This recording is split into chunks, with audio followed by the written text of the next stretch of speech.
It's amazing. Okay, so we are all together for Saturday evening to have a story and then be able to make Havdalah together. Have a little bit more of the sweetness of Shabbat, and we'll count the Omer as well. And I'm going to turn things over to Rachel to share a story. There, thank you. Most of the townspeople remember exactly where they were and what they were doing, and all the alarms sounded in their peaceful little kingdom. Trumpets blared, torches were lit, messengers raced through the street. Was it an invading army? A flood? An earthquake? No. As it turned out, it was merely the loss of the Queen's favorite diamond. Well, everybody was relieved, of course. Well, except for the Queen. To her, losing an exquisite jewel was far worse than any natural disaster. Find that jewel, do you hear me? She screamed at her attendants. Find that jewel and the criminal who dares steal it, or you'll find yourselves all in the dungeon. Do I make that clear? You haven't already figured it out. The Queen had a very bad temper.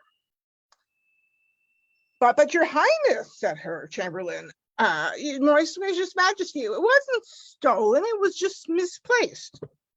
Misplaced? She shrieked. How does one misplace a 20-carat diamond? The Chamberlain kept his eyes on the floor and tried to not irritate the Queen any more than he actually had to. He said, you see, your jewels were being brought from your country house to the palace, and the carriage overturned and rolled down a hill. But don't worry, nobody was hurt. Get to the part about my diamonds, said the Queen. Well, the trunks broke open and everything spilled out, and we found the emeralds and the rubies and the sapphires. They were easy to spot in the snow because they're colored, but not the diamond, he said miserably. It's too hard to see it. We couldn't find it anywhere. It was impossible. Impossible for you, perhaps, the Queen said, but I'm the Queen, and if I wish something to be done, it's gonna be done. So the very next day, posters appeared all over the kingdom, and they said, I hereby offer 1,000,000 gold coins for the return of my diamond, no questions asked, to whoever found my jewel and returns it in 30 days exactly, and not 1 second later. And it was signed the Queen. Now, it just so happened that the jewel was found. 30 days after the Queen's posters went up, it was discovered by a little boy playing in the snow near the road that passed the Jewish quarter of the city. How wonderful, cried his mother when the boy showed it to her. The Queen will be so pleased she'll give us a reward, said his little sister. Pleased indeed, said the father, shaking his head. Our dear Queen might decide that we're thieves and blame all the Jews for stealing her diamond instead. Soon there was a crowd of neighbors, each offering their own opinion. Of course, it's a whole bunch of typical Jews. Everyone has a different opinion. Don't be a fool, boy. One said, we can hide the diamond and pray the Queen never finds it. We can't do that. That's as bad as stealing, said another. After much arguing back and forth and getting nowhere, because of course everyone had a slightly different opinion, they did what they always did when they face an impossible problem. They hurried down the lane and crowded themselves into the tiny cottage of Giddel the Wise. Old Giddel sat there and nodded as she listened to their arguments. The town people exclaimed and pleaded or wrung their hands, but Giddel just nodded some more. When she heard everyone's ideas, she nodded firmly one last time. Don't worry, my friend, she said, patting the table by her. Put the jewel down and leave the rest to me. But what will you do, said the little boy who found the diamond. If we don't return it by midnight, we won't get the reward. I know, Giddel answers as she motioned everybody to go out the door. The stone will be returned at the right time. Now go home, all of you. I promise everything will turn out fine. Well, of course, the townspeople couldn't go back home. They were wondering what Giddle was going to do. So they stood outside her house as the sun began to set, and they pretended to admire her gardens, and somebody pretended to mend her gates, but really they were waiting to see what was going to happen. And the later it got, the more their impatience grew until they couldn't bear it any longer. What could Giddle be thinking? Someone muttered, it's awfully late. Why is she waiting until the last minute? Let's just take a peek in her window and see what she's up to. Perhaps she's ill and can't get out of bed. We should go in and help her. Finally, they all worked up the courage to look in the window. They found, to their great surprise, that Giddle was not getting ready to leave the palace at all. In fact, Giddle was sitting in a rocking chair, asleep with a book on her lap. The townspeople rushed in and shook her away. Giddle, Giddle, what are you doing? Are you crazy taking a nap like this? Don't you know it's almost nighttime? I know, Giddle said, sounding annoyed. That's exactly why I needed a nap.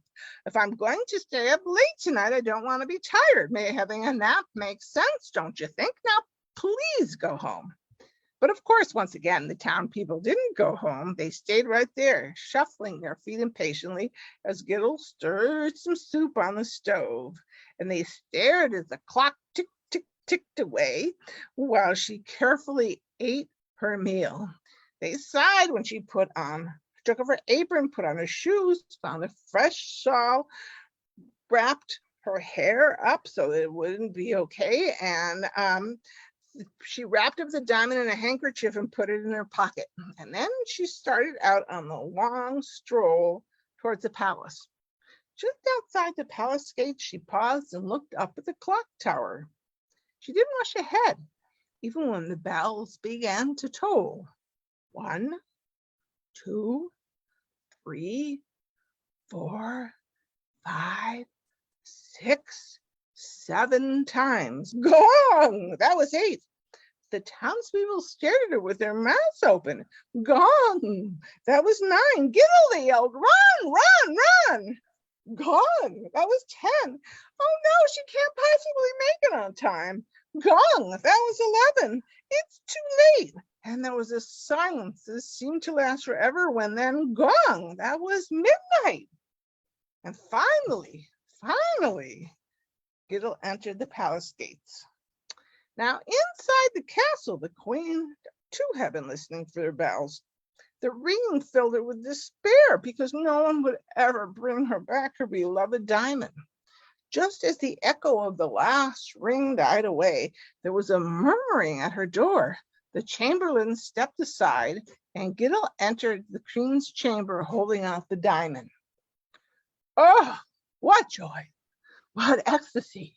The queen ran and grabbed the diamond and covered it with kisses.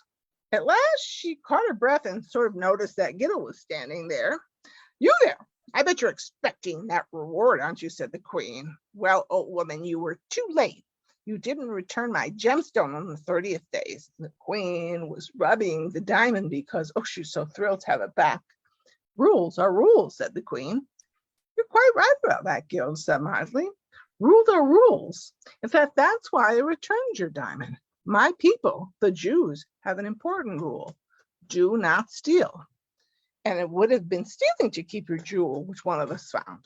Indeed, said the queen. You're wrong about my expecting a reward, Giddle continued. In fact, I deliberately waited until it was too late. Yes, I did it on purpose. Why? Because we Jews have another rule. Do the right thing because it is right. Well, of course, said the queen, but she sounded a bit uncertain. Oh, you know that, your majesty, Giddle said. A great queen like you, so well known for kindness and honor, always does the right thing. That's why I know you would like nothing better than to reward my loyal people. I know, Giddle said. Such a pity you can't do so. But rules are rules, even for a queen. And Giddle curtsied and left the palace. Little does she know, thought the queen. I can do what I want. I will reward my loyal subjects, rules or no rules. This old woman can't tell me what to do. The problem is, how can I do it without breaking my own rule? The queen sat for a long time, caressing her beloved diamond, lost in thought. The next day, the queen ordered her chamberlain to take the reward of 1,000,000 coins and to misplace 100 of them in front of each house in the Jewish quarter. This was not breaking the rule, the queen reasoned, not at all. A great queen such as herself, so well known for her kindness and honor, could only do what was right. I think Giddle got the best of the queen there, but that was very clever. Definitely clever.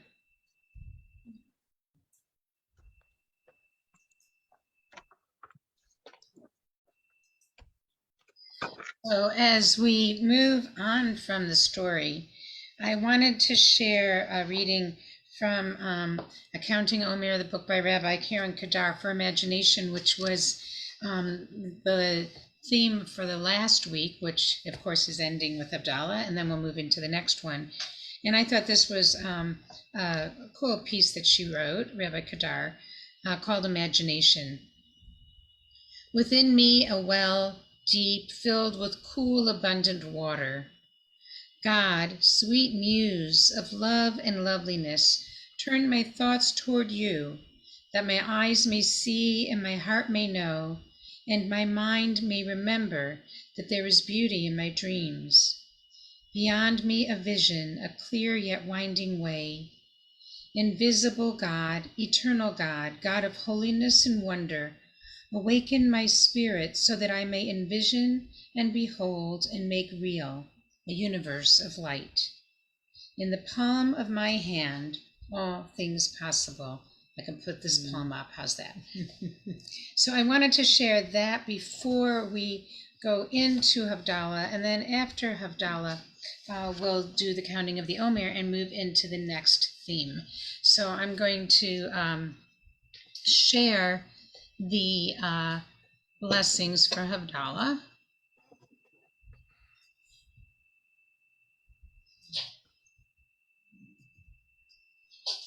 Maya's making little grunting sounds of just being very comfortable in her position over there.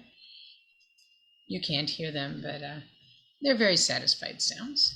So I got that part, and then I'll get Eliyahu Hanavi and Shavua Tov up there as well.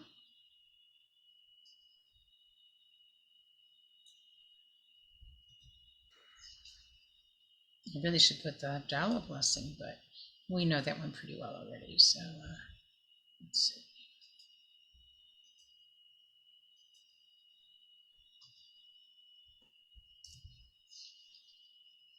Okay, so we are going to do this jointly here. Jody reminded me that with a cast on my arm from my elbow to my hand, I couldn't exactly hold everything for Havdalah. So she is going to assist with this as well. And I'm going to have you hold the candle. So if you hold the candle and you can light that. Yeah. You need me to help, I will. Yeah, the lighting. Okay, I can do the lighter. Can you? Yeah, I can do the lighter. Oh, that's right. You got a trigger. Oh, just a sec. I think I can. Otherwise, I have another lighter.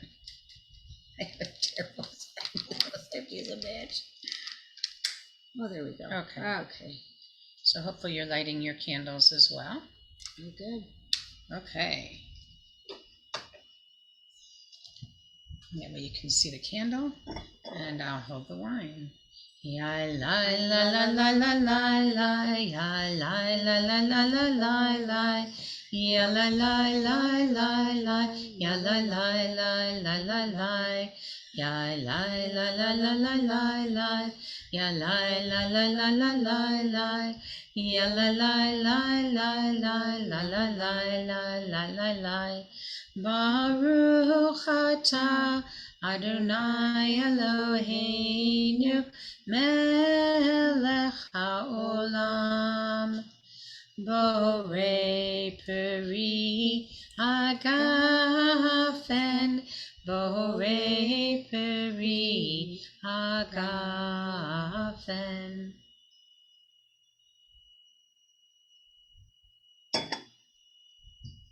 Ya la la la la la la la. Ya la la la la la la la. Ya la la la la la la la la la. Ya la la. Baruch atah Adonai Eloheinu melech haolam.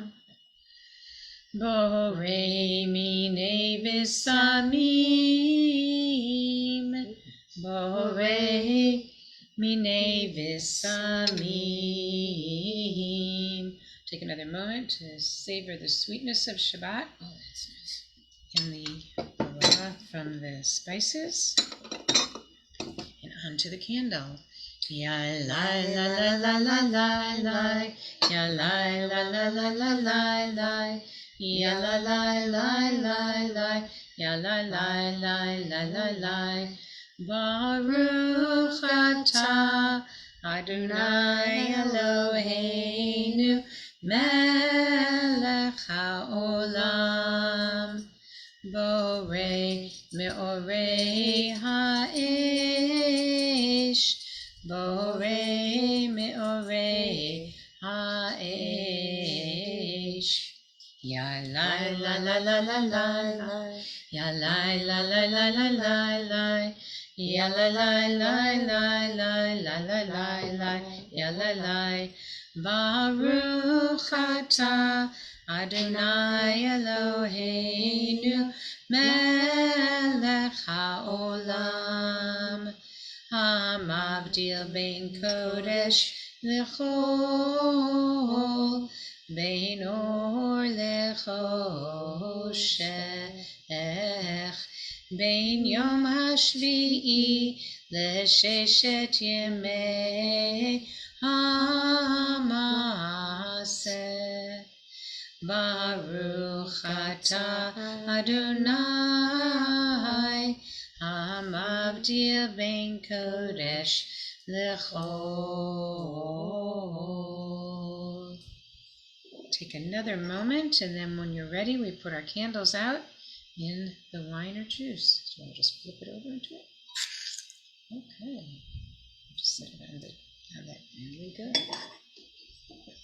Eliyahu Hanavi, Eliyahu Hatishbi, Eliyahu, Eliyahu, Eliyahu Hagiladi, Bimera v'yamenu, Yavo Eleinu, Imashiach ben David, Imashiach ben David, Eliyahu Hanavi, Eliyahu Hatishbi, Eliyahu, Eliyahu, Eliyahu Hagiladi. I invite you to unmute so we can all sing Shavua Tov together. Shavua Tov, Shavua Tov, Shavua Tov, Shavua Tov, Shavua Tov, Shavua Tov, Shavua Tov, A a good week, a a week week of of peace. peace. May May gladness reign and joy increase. a good Good week, week a of week of peace. May gladness reign and joy increase. So I wish everyone a Shavua Tov. And then I want to introduce this week, the theme for this new week now that we are entering, for the 6th week of the Omer, is courage. So the text for it is from Exodus 4:11. You can see it there. And Moses, afraid, pleaded, "Please, oh my God, I have never been a man of words. I am slow of speech and slow of tongue." And God simply said to him, "Who gives man speech? Who makes him dumb or deaf, seeing or blind? Is it not I, the eternal God?" So I want to continue with what Rabbi Kadar has suggested from this text for us to consider. Alone with his God in the fire of revelation, Moses reveals his deepest fear. So honest, such intimacy. The freedom of a nation, the destiny of a people depends on Moses' ability to persuade, and yet he cannot speak. Eloquent expression eludes him. A simple confession to God. What I need most, he says, I do not have. And God's answer? I know who you are. It is I, God, the creator of all things, who formed you. Do not despair of your imperfections. Strive to rise above limitations and attain all that is possible. Such is the ironic fact of human nature. We protect our deficiencies and hide our inadequacies. But perhaps it should be the opposite.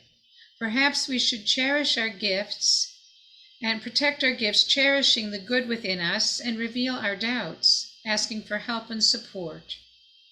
That would take courage. Tend to your soul with kindness. Accept your limitations with compassion. It takes courage to be the person you were always meant to be. Decide to live another way. Discern the path before you. Choose to step onto the path. Live with hope in your heart. Imagine a vision of yourself living a life of splendor, of meaning, and of purpose. Do not fear. Have courage. So we enter this week of courage, and we do so then with the blessings. And let's see, I have the blessings here, and then I also have it on an app on my phone, which I like, which is what I have been using more this year. So the blessing we say together, Baruch Atah Adonai Eloheinu melech haolam asher kiddushanu mitzvotah tzivanu al sfirat ha'omer. Today is the 36 days, which is 5 weeks and 1 day of the Omer. And the different aspects of the Sfirot that come together are loving kindness within foundation. So it is with those thoughts that we wish everyone a Shavua Tov who's joined us from Facebook, and we will see you next week. Shabbat services at 7:30 on Friday and Havdalah at 7 on Saturday.